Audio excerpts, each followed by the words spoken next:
and welcome. My name's Anna Stark and I'm the author of the Sacred Power reading cards that have been published by Rockpool Publishing. For those that haven't or that are just joining my channel or my work, this is the Sacred Power reading cards. The Sacred Power reading cards were designed and built around the fundamental belief that we are all always in charge of how we view our own power. So it's my belief that our issues, our emotional issues, our physical issues, the way we relate to other people, all stems back to our personal power and how we view that and how we see that. So the creation of the deck,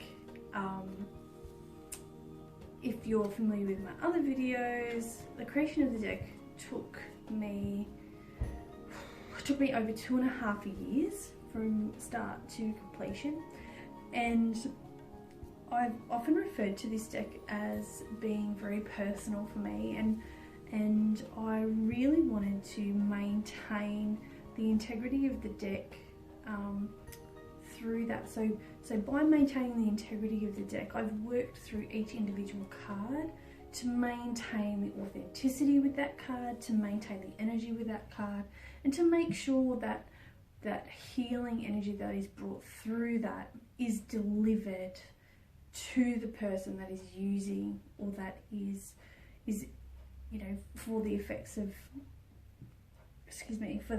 the reading to be received through the cards.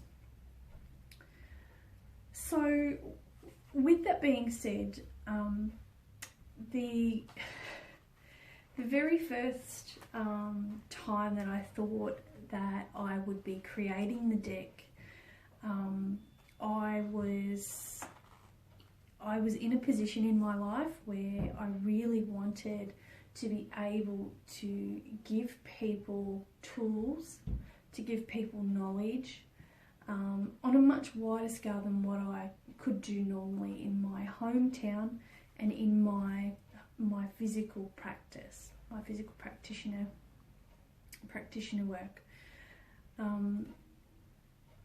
I never thought that it would be delivered on such a massive scale, but with that being said too, I could not have been able to reach as many people as what I have if it wasn't delivered on a mass scale.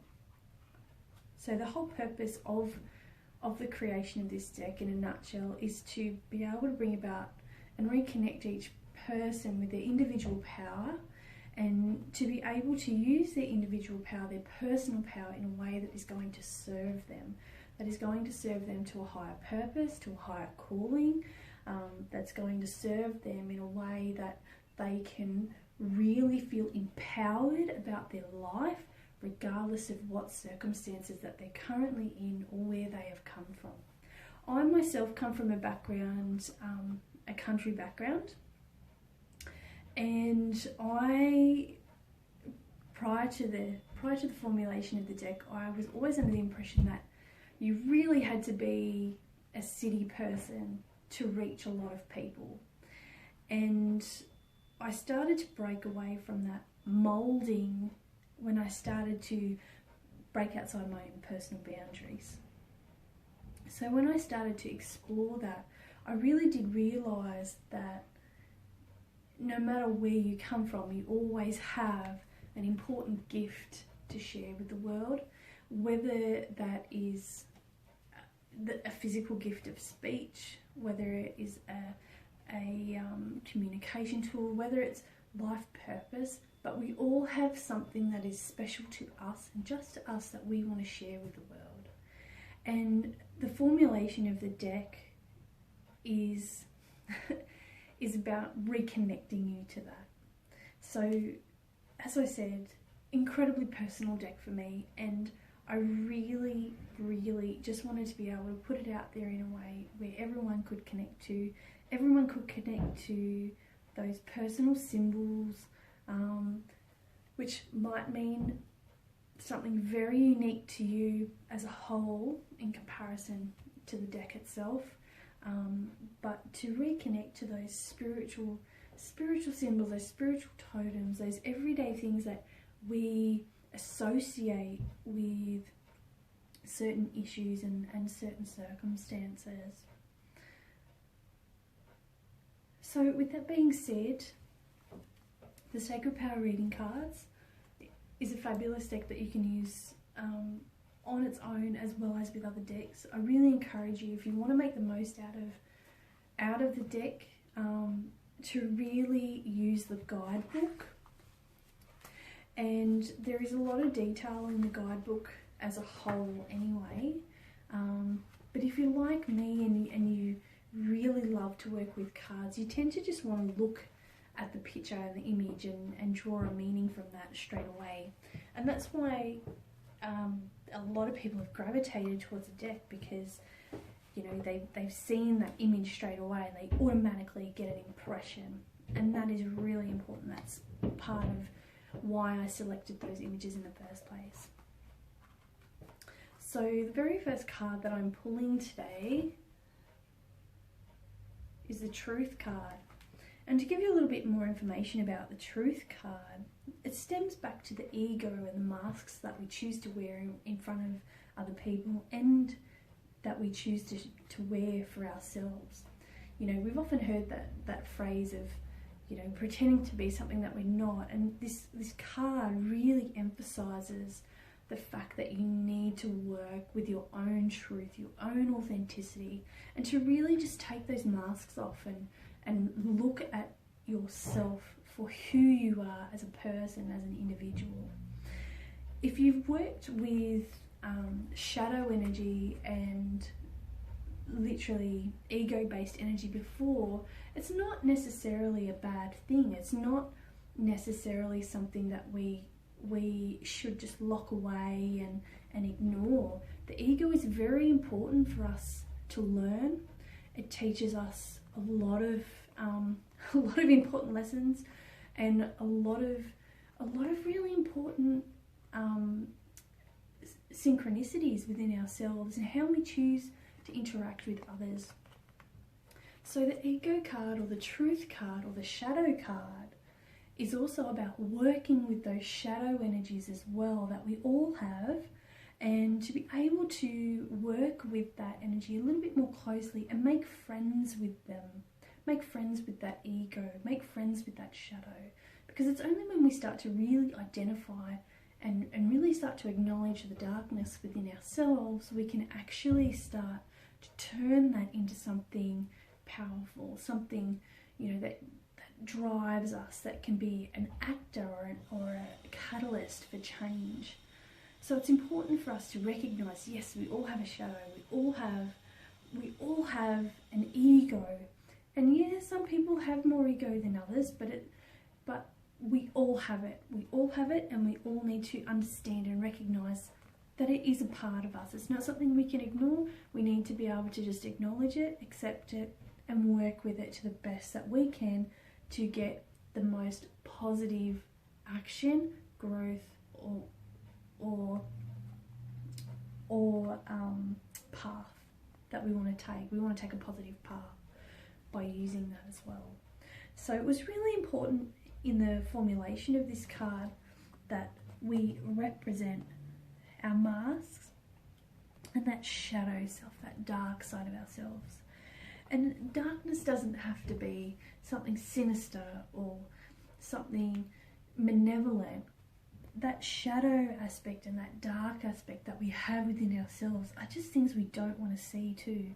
So really important that we look at those and we understand why we want to ignore them, So really have a look at the masks that you wear in front of others. Okay, who do I need to pretend to be in order to make this person happy? Or who do I need to play to? Or how do I need to behave in certain issues to get the most out of my situation? So it really encourages you to look at that and to really assess that for what it is. So see the truth behind the situation as well as the truth in others. It can also represent too that other people have those masks around you. So you really need to remove the veil and see things for what they are, remove those illusions in relation to other people as well. Are they just telling you what you want to hear, or are they telling you the truth? Are they being honest, or are they being a little bit deceptive in a sense where they're avoiding certain truths? So really, really have a look at that when this card arises. Really important. But understand too, it's not just does not necessarily need to be a negative card, even though some people see it as that way. It is in essence a truth card. So truth in essence is a powerful action that we can utilize in order for us to maintain a positive pathway into whatever direction that is. And even though sometimes people don't like hearing the truth with things, it's essentially in order for us to be authentic and to live in that authenticity.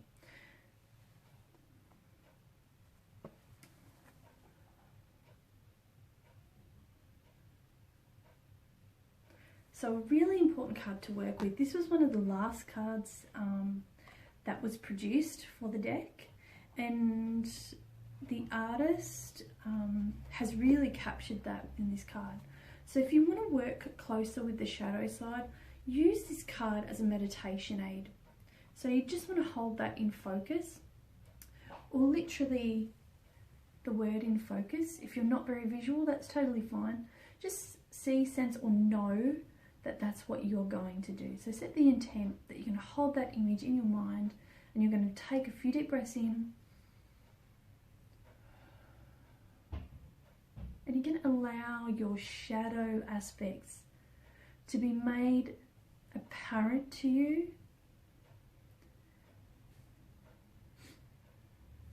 And it's going to allow you to see what it is that you need to work through, whether it's an archetype, whether it is a personal issue, or whether it is in relation to someone else.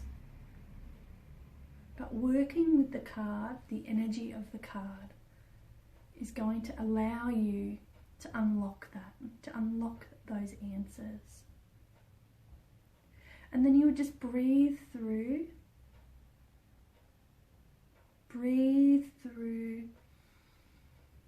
taking deep breaths in, releasing. And you would continue that breath, allow it to find its natural rhythm, and just continue to allow that to shift. And just follow your breathing. Notice any sensations that you may have at this time, whether it's through your physical, emotional, or whether you are being given a sense of knowing, words or images at this time. Those will be the messages that you need in order for you to understand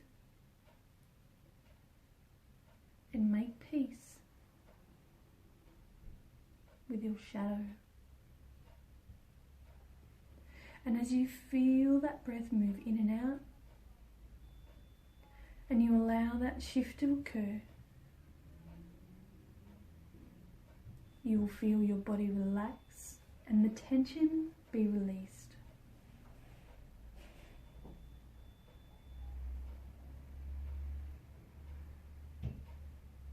Well done. So that is just one way to use through breath work and through meditation. You can go quite in depth with this. That's just a simple exercise in order for you to use. And of course you have the guidebook. So the guidebook itself with truth is about disarming your ego and facing your fears. And the affirmation, which you can also use at the point of that, the end of that meditation or end of that mini breathwork session, is to I am creating peaceful experiences. I acknowledge and accept emotions as they arise within me without judgment. I am creating peaceful experiences. I acknowledge and accept emotions as they arise within me without judgment. I am creating peaceful experiences.